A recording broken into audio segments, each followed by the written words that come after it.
তুমি কি জানো বেশিরভাগ মানুষ কেন মিউচুয়াল ফান্ড থেকে কোটিপতি হওয়ার বদলে ৩ মাসেই প্যানিক করে টাকা তুলে ফেলে? কারণ তারা না জেনেই কারো কথা শুনে বা সোশ্যাল মিডিয়ায় একটা রিলস দেখে ফান্ডে টাকা ঢুকিয়ে দেয়। আজকে আমি দেখাবো ২০২৬ সালে একজন বিগিনার হিসেবে কোন ৩ ধরনের ফান্ড দিয়ে শুরু করা উচিত আর কিভাবে বুঝবে কোনটা তোমার জন্য ঠিক। ভিডিওর শেষে একটা সিম্পল ফর্মুলাও দেব যেটাতে তুমি নিজেই ফান্ড বেছে নিতে পারবে। তো চলো শুরু করি। Hello everyone, welcome to the ওয়েলমেন্ট। আমি এখানে সহজ ভাষায় পার্সোনাল ফাইন্যান্স আর ইনভেস্টিং নিয়ে কথা বলি, কোনো জটিল জার্গন ছাড়াই। আজকের ভিডিওতে আমরা কথা বলবো মিউচুয়াল ফান্ডের দুনিয়ায় কিভাবে ঢুকবেন, বিগিনার হিসেবে কোন ৩ ধরনের ফান্ড সবচেয়ে নিরাপদ, আর কোন ভুলগুলো একদমই করা যাবে না।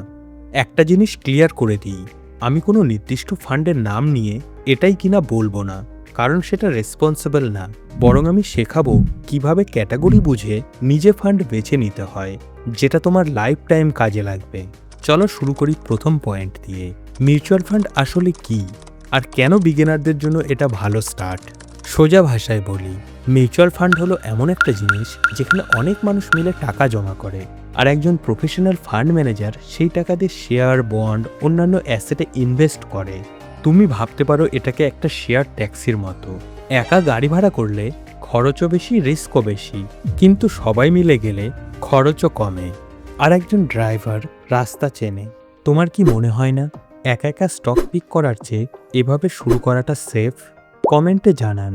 কিন্তু এখানেই সবচেয়ে বড় কনফিউশনটা হয়। বাজারে হাজার হাজার ফান্ড আছে, কোনটা বিগিনারদের জন্য সেটাই এখন বলবো। Type 1 index fund. প্রথম যে ক্যাটাগরিটা সব এক্সপার্টরাই বিগিনারদের জন্য সাজেস্ট করে সেটা হলো ইন্ডেক্স ফান্ড। সোজা কথায় এই ফান্ড কোনো ম্যানেজার নিজের বুদ্ধি খাটিয়ে সেট করে না, বরং নিফটি 50 বা সেন্সেক্সের মতো একটা ইন্ডেক্স যেভাবে চলে ঠিক সেইভাবেই এই ফান্ডটিও চলে। এর সুবিধা কি? খরচ বা এক্সপেন্স রেশিও অনেক কম, ম্যানেজারের ভুল সিদ্ধান্তের রিস্ক নেই, লং টাইমে মার্কেটের গড় রিটার্নই তুমি পাবে। এটা অনেকটা রেস্টুরেন্টে থালি অর্ডার করার মতো। তুমি নিজে মেনু থেকে একটা একটা করে ডিশ বাছো নি, বরং যা যা ভালো সে সব একসঙ্গে পেয়ে গেছো। কিন্তু শুধু ইন্ডেক্স ফান্ড দিয়েই কি তোমার পোর্টফোলিও কমপ্লিট হয়ে যাবে? উত্তরটা হলো না। দ্বিতীয় টাইপটা এখন দেখো। দ্বিতীয় ক্যাটাগরিটা হলো লার্জ ক্যাপ বা ফ্লেক্সি ক্যাপ ইকুইটি ফান্ড। এখানে একজন এক্সপার্ট ম্যানেজার বড় বড় স্টেবল কোম্পানিগুলোর শেয়ার বেছে ইনভেস্ট করে। এই ধরনের ফান্ড কেন বিগিনারদের জন্য ভালো? বড় কোম্পানিগুলো সাধারণত বেশি স্টেবল, তাই ভোলাটিলিটি বা ওঠানামা কম। একটা প্রফেশনাল রিসার্চ টিম তোমার হয়ে কাজ করছে। তবে এখানে একটা রিয়েলিটি চেক দরকার। প্রতিটা ফান্ডের পাস্ট পারফরমেন্স আলাদা, আর পাস্ট পারফরমেন্স ভবিষ্যতের গ্যারেন্টি না। এই ক্যাটাগরিতে ঢোকার আগে অন্তত 3 থেকে 5 বছরের ট্র্যাক রেকর্ড আর এক্সপেন্স রেশিও দেখে নিও।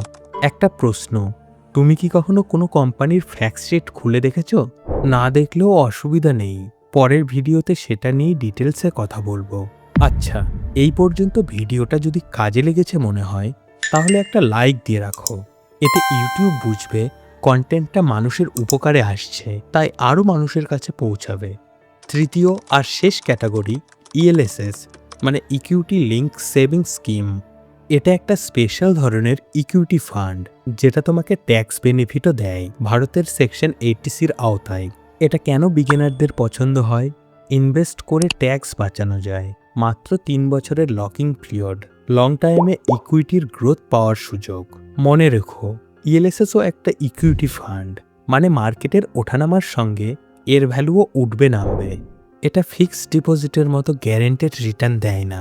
এখন প্রশ্ন হলো, এই 3 ধরনের ফান্ড থেকে তুমি কিভাবে ঠিক করবে কোনটা তোমার জন্য? এটাই এখন বলবো। স্টেপ 1, তোমার গোল কি? শুধু লং টাইমে ওয়েলথ তৈরি করতে চাও নাকি ট্যাক্সও বাঁচাতে চাও? গোল অনুযায়ী ক্যাটাগরি ঠিক করো। স্টেপ 2, তোমার রিস্ক নেওয়ার ক্ষমতা কতটুকু? বাজার 20 থেকে 30% পড়ে গেলে তুমি প্যানিক করবে নাকি ধৈর্য ধরে থাকতে পারবে? স্টেপ 3, ইনভেস্ট করার আগে অন্তত 2 থেকে 3টি ট্রাস্টেড সোর্স থেকে ফান্ড ডিটেলস চেক করো। একটা ইম্পর্টেন্ট রিমাইন্ডার, আমি এখানে কোনো নির্দিষ্ট ফান্ডের নাম নিয়ে এটাই সেরা বলছি না, কারণ কোনটা সেরা সেটা তোমার ফাইন্যান্সিয়াল সিচুয়েশন আর গোলের উপর নির্ভর করে। তাই ইনভেস্ট করার আগে অবশ্যই একজন সেবি রেজিস্টার ফাইন্যান্সিয়াল অ্যাডভাইজারের সঙ্গে কথা বলে নিও। আর হ্যাঁ, একটা জিনিস মনে রেখো, এই 3টা ক্যাটাগরির মধ্যে সবচেয়ে বেশি মানুষ যেটাই ভুল করে সেটা হলো এক্সপেন্স রেশিও ইগনোর করা। মাত্র 1% এক্সট্রা ফি 20-30 বছর পর তোমার রিটার্ন থেকে লক্ষ লক্ষ টাকা কেটে নিতে পারে। এটা নিয়ে ডিটেল ক্যালকুলেশন আমি পরের ভিডিওতে দেখাবো। তো সামারি করলে বিগিনার হিসেবে শুরু করার জন্য 3টে ভালো ক্যাটাগরি হলো index fund, large cap flexi cap fund আর ইএলএসএস। কোনটা তোমার জন্য ঠিক সেটা নির্ভর করে তোমার গোল, তোমার রিস্ক ক্যাপাসিটির উপর।